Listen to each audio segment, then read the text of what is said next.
Russia is calling the bomb blast that killed a top military blogger on Sunday a terrorist attack. Investigators have detained a 26-year-old Russian woman in connection with the explosion which occurred at a cafe in St. Petersburg as the blogger Vladlen Tatarsky was meeting members of the public.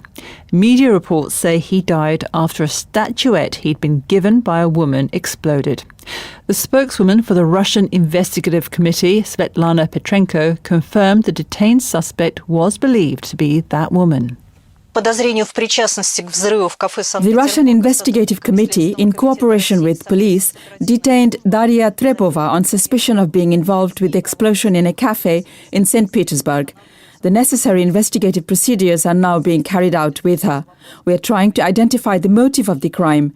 Investigators will decide on the form of detention for her. The authorities also say that Daria Trepova has previously been detained for taking part in protests against the war in Ukraine.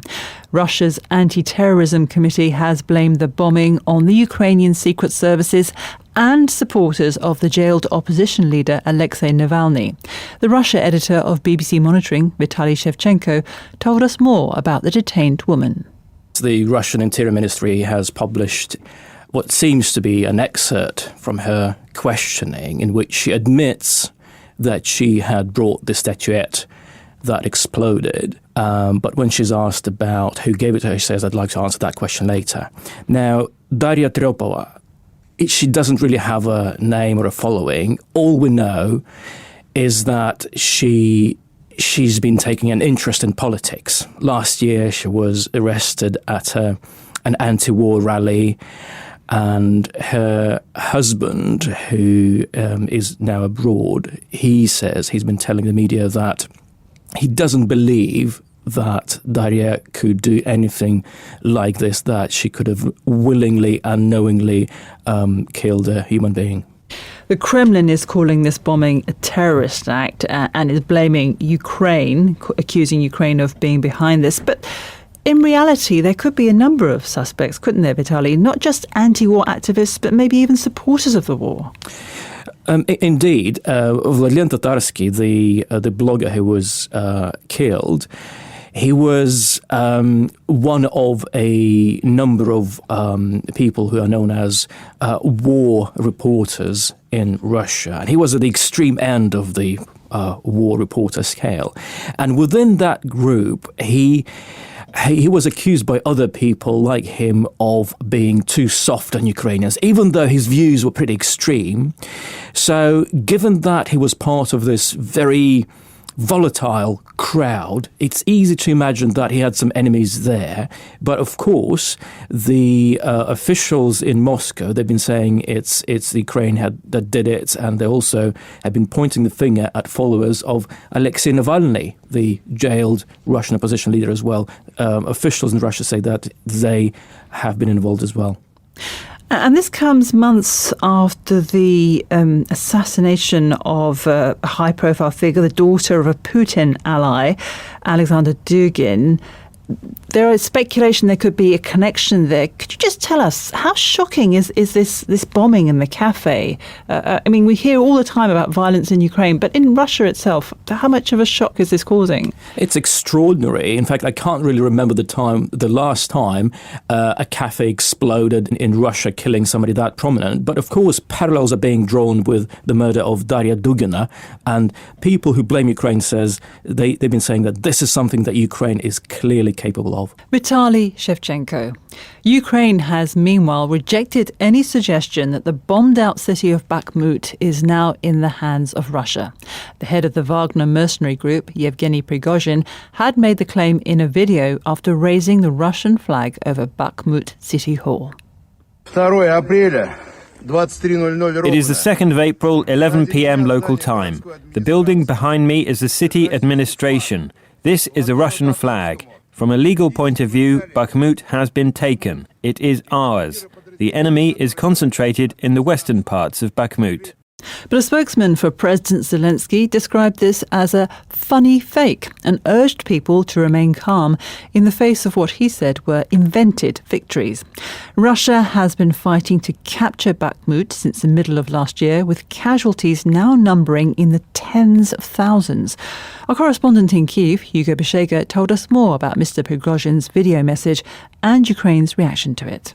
He's saying that the Russian flag is now flying over Bakhmut, and we just had reaction here from the head of the president's office saying that Bakhmut is Ukrainian, and essentially he is dismissing the claim that Bakhmut is Russian. So it is very, very difficult to independently verify those claims and counterclaims. For a very long time, we've been talking about Bakhmut. Fighting there has been intense. Both Russia and Ukraine have suffered heavy losses. But this city is, victory there is symbolic for both sides. The Ukrainians say that, holding it is key for the defense of larger cities in the east. The Ukrainians are expected to launch a major offensive to try to take back territory that's now under occupation. So they say that it is vital to hold Bakhmut. And for the Russians, capturing Bakhmut would be a rare victory in this war. And I think the leader of the Wagner group wants this victory because this is the group that has been leading the fight there in this battle for this city in the east of the country. Hugo Beshega. One of the justifications Vladimir Putin has given for his invasion of Ukraine was Kyiv's interest in joining NATO and his claim that the alliance was coming too close to Russia's borders. And yet, Moscow's aggression over the past year has only served to push its neighbours nearer to the West. Now the head of NATO, Jens Stoltenberg, has announced that Finland will be joining the bloc within hours. This is a historic week. Tomorrow we will welcome Finland as the 31st member of NATO, making Finland safer and our alliance stronger. We will raise the Finnish flag for the first time here at the NATO headquarters. It will be a good day for Finland's security, for Nordic security, and for NATO as a whole. I put it to our Europe regional editor, Paul Moss, that Finland would not be joining NATO this week if Russia had not invaded Ukraine. Finland's always had a strange relationship with first the Soviet Union, then Russia. During the Cold War, Finland really didn't do anything without checking it was okay with Moscow and certainly wouldn't have joined NATO. But the invasion of Ukraine changed all of that. But even since the Cold War, Russia and Finland did have quite good relations, lots of business links and tourist links. Well, that's all over, isn't it? Finland's now firmly in the NATO camp. It's building a huge fence along this 1,300-kilometre border. The business and tourism links have waned away. And yes, NATO's identity now expanded to include Finland, which is bringing, I should say, a pretty large armed forces, well-trained group. Every Finnish person, man, male, does conscription, so they all do military service. It makes a big difference to NATO as well as Finland. And yet this had been a joint application by Finland and Sweden, but Sweden has not yet made the cut. No, Turkey is what this is all about. Turkey, or anyone joining NATO, needs to get unanimity from all the other members. Turkey has some problems with Sweden, it says. It says that some of the Kurds welcomed by Sweden are terrorists, and it's also objected to a Swedish arms embargo on Turkey. Now, Sweden has changed some of this. It lifted the arms embargo. It says it will crack down on some of the people Turkey thinks of as terrorists, but instead, since Turkey has said, no, we're still not happy, they're basically using the leverage here to get as many concessions as they can. Bear in mind there's a presidential election coming up in Turkey, so the president is clearly trying to sort of sound like a strong nationalist figure. And Finland's entry into NATO comes just a couple of days after it held elections. Yeah, funny, isn't it? You wait forever for one Finland story in the news and you get two at once. Indeed, yes, the Social Democrat, Sanna Marin, has lost very narrowly. A Conservative National Coalition Party has got the most votes. Their main issue there was the economy, nothing to do with Russia. In fact, huge debts piling up in Finland, and the Conservatives won with an argument that basically called for spending cuts. Now, there will be negotiations to form a coalition, but it looks like Sanna Marin has lost power. Paul Moss. As international investigators gather evidence of atrocities in Ukraine, a war crimes trial concerning events in another part of Europe has begun in The Hague. The former president of Kosovo, Hashim Thaçi, and 3 co-defendants have been appearing before a special court. They stand accused of an array of crimes, including murder, torture and persecution during the independence war in the late 1990s against Serbia. We have some interesting news for you today, but I'd like to start with a bit of an explanation about previous episode, and I guess one before that, the interviews, since this has happened to me for the first time ever when someone actively dislikes the guests that I'm having on for totally opposite reasons, and then they write angry comments and I lose Patreon support and all that whatnot. I just wanted to say that I'm not inviting anyone in out of malice, and something offends someone and then I just not even notice that it might offend someone. Does that make sense? I'm an Eastern European journalist who's good at investigative journalism and stories. I'm not good at running media site, businessy things at all, and I have no clue what someone might find offensive. Well, sometimes if they are, like Mr. Stripes was, I openly warn about that, but I just get people in because I think it might be interesting for you to learn their perspectives, or that they're doing something interesting that's relevant to the war. I am not thinking about any Western European American political situation whatsoever. I just don't have the time for that, nor skills for that. And if anyone has found any guest sort of not to their liking on this show, then I do have to apologize. We're not doing this out of malice, just that we're not really, thinking even about some issues that some people might find offensive. It's just that I thought I should answer because, we haven't had this in a while when we get very polarized comments about our guests. And that goes for both Mr. Stripes and Mitzi Perdue, and I think they both are very nice people, very different people, but hey, that's why I want to put all sorts of people on my show. Okay, that was awkward. I just hope you understood that I'm not trying to anger anyone here. Just sheer confusion.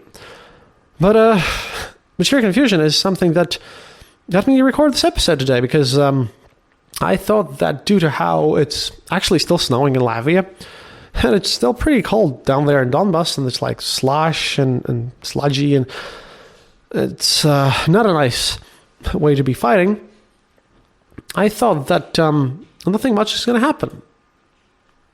Except, situation is so bizarre that apparently Prigozhin of Wagner Group has stated that the mercenaries have legally captured Bakhmut, which is that they've raised the flag over the next administration building. So nothing happens to the point where people just have to figure out how they've technically / legally captured something. Okay, we're to that point.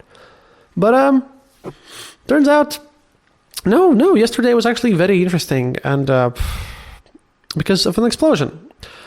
This is kind of a shout out to the Dugina explosion episode, because this seems to be from the same kind of situation perspective here, because an explosion happened in the evening of April the 2nd in St. Petersburg in a cafe called Street Food Bar Number 1. Well, it used to be called that way, but then Prigozhin bought it and turned it over for the cyber patriots, as he calls it. This bar belongs to Wagner Group founder, obviously, and a discussion club called Cyberfront Z meets in the cafe on weekends. Basically, this Cyberfront Z thing is, Prigozhin kind of wants to get young kids into committing cyber crimes against Ukraine and all that stuff. They're not very good people. It's a way of, enforcing the Z propaganda thing of all this war. And on April the 2nd, a war blogger, thankfully he doesn't really call himself war correspondent. Oh no, actually he kind of does, but sort of those guys who go out and spew nonsense and spew propaganda, who are paid by Wagner Group and who actually pick up guns and ignore every possible law or rule how actual war correspondents should act. Yeah, this guy, Vladian Tatarsky. A real name, by the way, Maxim Fomin. He was giving a talk. A poster for the event said that he would discuss, quote, what it's like to file stories from hotspots while under fire, and also explain what it means to be a military correspondent. Yeah, well, sounds like something that I was telling students in Poland, but, oh boy. It's just that quite creepy how this weirdo, who just himself picks up guns and shoots at things, can call himself a whatever. Anyway, this guy died. He was killed in an explosion. And again, at this point, we have no idea who. We just know, we just sort of know how, and the how itself is interesting. And if you remember my episode about Dugin, where we had Alex on the show, and Alexander is coming back very soon together with Mr. Heaton. Yeah, we're having them both. We're going to have a nice, interesting conversation about politics, more or less to talk about what modern day Russia, for example, considers socialism, but that's a different thing. Basically, Tatarsky,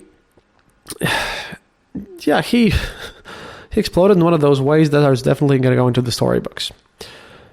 Well, just to remind you who this guy is, if you remember in the early days of the war, when they kind of adopted and joined the Donetsk, Luhansk People's Republics, I posted about how this guy, posted by Wagner Group in this big celebration, yeah, he's the guy who stated the famous phrase that's going to be known to everyone who follows this war: "Oh, we will defeat everyone. We will kill everyone. We will rob everyone who we need to. Everything will be the way we like it." That's the guy. He said this in Kremlin, and well, he got notoriety about this on Twitter. And since then, he's been very active around on his own Telegram channel, and he's one of those super pro-war patriotic guys. Well, he used to be anyways.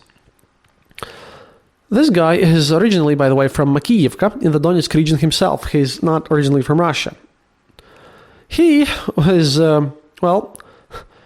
he fought for this self-proclaimed DNR as part of the Vostok battalion, as well for the LNR. And before that, just in the traditions of the Wagner Group, he had served a prison sentence. He was sentenced for 12 years for an armed robbery of a bank. Because, well, he apparently didn't enjoy this stuff. And just decided to rob a bank. Very, very used of him. Now, the thing is, the whole situation happens when he's giving this talk to some kids who are super pro-Putin, all these Z guys, and like I said, he's dead, 32 wounded. That's the latest information. This gets updated. And, well, everyone's blaming everyone right now, obviously. The thing is, he's giving this speech, and at one point, after the official part is over, there's like no guards, he has no bodyguards, no nothing. And a woman who's now being known publicly as Daria Trepova, well, she enters the building carrying some sort of a package. And from what we know, she goes on to this blogger dude guy, Tatarsky, and says to him that, oh, look, well, I'm a huge fan of your work. I wanted to give you this package. It's kind of a bust, kind of a small sculpture that I made of you.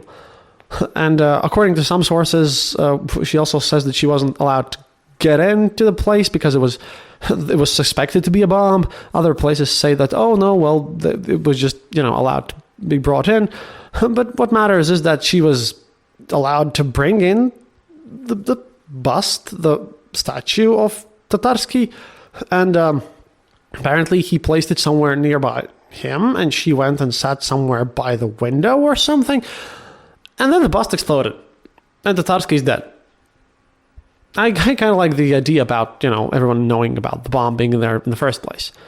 Now, there are some problems about this, why I think that it doesn't even matter who did this, because the how, again, by someone's bust. I mean, this is so 1994 that you can't even get more pure 90s than this. But the thing is that this arrested lady, by now arrested, Daria Trepova, she apparently had been working with Navalny's group, with the Foundation Against Corruption and all this stuff. Her husband lives in Georgia, and she was about to leave Russia, and she had told various different things to her friends, and it's all a huge mess, basically. And she just brought this thing in. She herself claims that she was just asked to deliver this package. She didn't know what was going in this stuff, and it's a mess. What really matters is that, every option that I could give you and every reasonable argument is exactly the same, to be honest. I kind of even want to know what the Western media is going to put up about this, because could this be some actual Ukrainian actor, either private or some special service or something from the Ukrainian side? Well, yes, of course, it could be, definitely.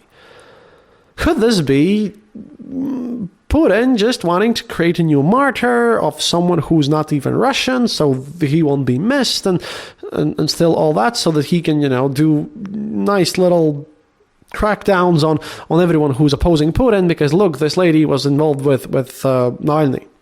Also absolutely possible, 100%. Could this also be just that he managed to, this sort of war situation between their own war bloggers and the pro-Putin side?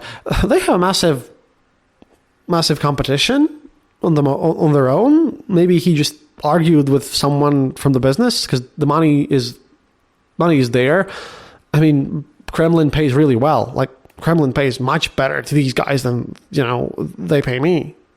I mean, I get nowhere near the amounts of ridiculous money that these guys are getting. So maybe it's someone from that side. Also totally possible.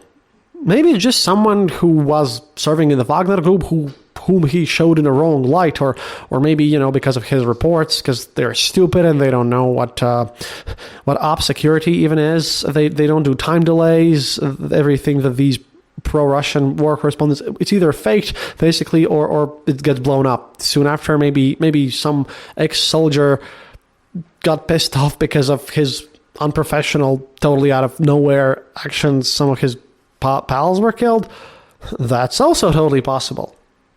Maybe it's the CIA. Hey, I don't know. Although, why the hell would CIA blow up this very specific pro-Kremlin war blogger guy? No idea. Also, no idea why someone from the Ukrainian special services would try to blow this guy up. He wasn't that big. I mean, he was pretty big. He was on the Girkin and Pals order and stuff like that, but he wasn't the most important person.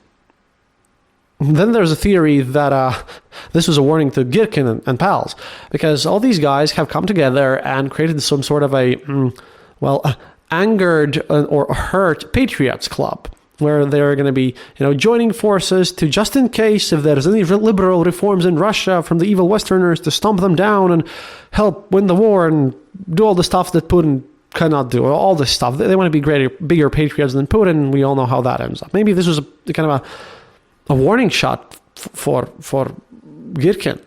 I mean, say what you want, but he is an FSB officer. That's also possible. Either way, this is just, maybe it's just totally someone random. Also possible. No one knows. And in a way, it doesn't really matter that much, since one of the things that I've always said about this war and how this is going to end up for Russia is that it's just going to be like in the 90s. After the Chechen wars and after the Afghan war before that. You see, if you arm men either mobilized or from prisons and whatever, and they get wounded and they learn how to kill people, and they don't see a future in their own country, and they're not getting paid their compensations and all that whatnot, of course crime rate is going to increase.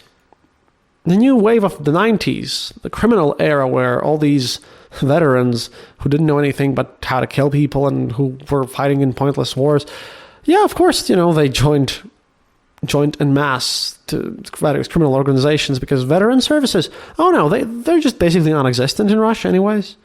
So no matter who did this or why this happened, I mean, this is just the first step in the long route to massive criminalization of everything. And I don't even think this is going to be the last one. It's just that the fact that it's by the bust, and this is an example that we can point towards too. And this is happening in more ways than one. For example, Prigozhin himself, weirdly enough, stated that that we shouldn't look at the Ukrainian special operations and the Ukrainian government to be behind this. He thinks it's some sort of extremists doing it on their own, which is weird coming from Prigozhin. Then again, well, there are messages that some people actually thought it was Prigozhin himself, and, Wagner Group was quite stunned about that part. So, it's weird.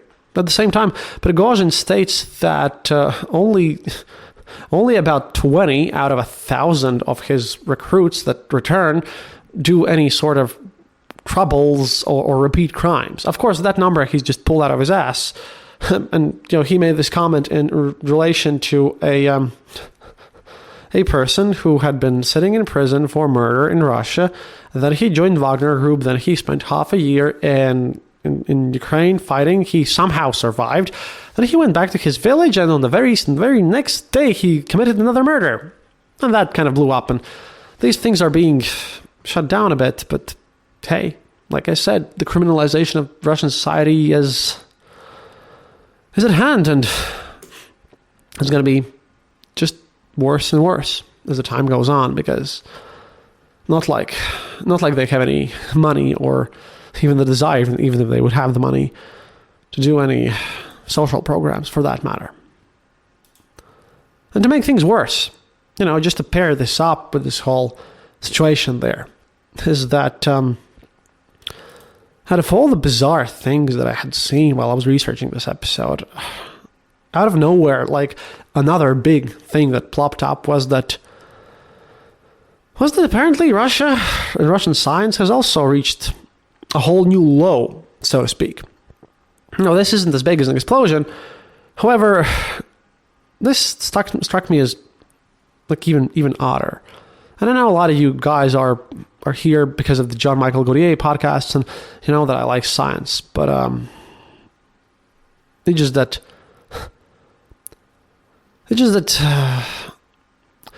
okay. How do I put this in a way that you don't think that I'm making fun of you? There's the Russian Academy of Sciences, right? I've mentioned them on the show a couple of times. And obviously there are various faculties in there. And then there's Mr. Kudryavtsev, who is basically the chief geneticist of the Russian Federation. Chief genetics guy who studies all this stuff. He's a professor of genetics in Moscow Institute of Sciences. And he just gave a lecture, basically, to his students. And it was filmed, and no one really knows whether or not this guy, what's going on there. I mean, it's okay to be religious. I'm religious, but this was just a bit of a, and I quote here because today is a weird episode. I apologize for that, but well, he was giving a lecture about the whole mutations and genetics and all this stuff, and at one point he just pulls out a huge timeline of biblical events, of Old Testament stuff and whatnot, and starts talking about how, well, people used to live 900 years and now they don't, and how there are mutations and all this whatnot. And then he ends up with a genius line which states that, well, you can blame radiation and all this whatnot, but I believe all of our mutations that have caused us to live shorter periods of time is our inborn sin, all these perversions, the gay people and all this stuff. And I mean, I don't know how this even correlates to something, but we've reached the point where chief geneticist person blames religious subjects and themes, not to make a moral statement, not to make something, as I would understand in the purview of religion, but now he literally speaks about mutations in the cells of people, in the genes, because natural sin. I don't even know what to say about this.